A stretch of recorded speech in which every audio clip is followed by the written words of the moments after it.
We have kind of a mystery in my town. Well, it's more than a mystery. A more apt statement would be a series of mysteries.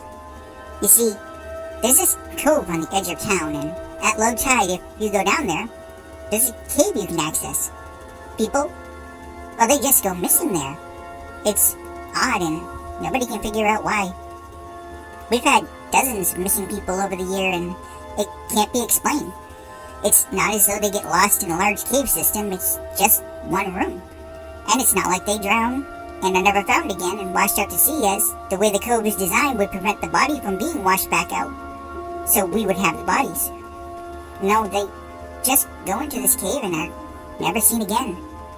Cave is kind of unremarkable. As I said, it's just a single room or chamber if you prefer.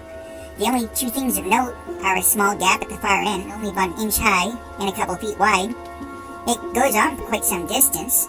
We know this as cameras have been put down there, but you couldn't fit a person there, not even if their bones were crushed. It's just impossible. The other thing is a large calcium deposit on the wall near the gap, but such things are pretty common in nature. For some time now, caves have been off limits. It's just safer to stay away, but I had to see for myself. So, here I am, in the cave looking around with my flashlight and feeling, well, disappointed.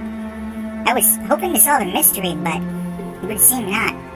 I'm starting to think that whatever happened to them had to have been outside of the cove instead. I started to walk away, but my leg, it wouldn't budge. I looked down and a thin but large tentacle had wrapped around my ankle, and I couldn't pull free. Another one snanked out from the gap and wrapped around my waist. I started to scream, but I was then put in so much pain that it was impossible to even get a sound out. A third tentacle, this one somehow different, came out and flopped up against the wall. It was adding to the calcium deposit. My bones. My bones were somehow being turned into raw calcium and being sucked out of my body. After about a minute, with no bones left, I was a blob. A jellyfish. A puddle that had once been human. The tentacles now had no problem pulling me under the gap and into the waiting mouth of the beast.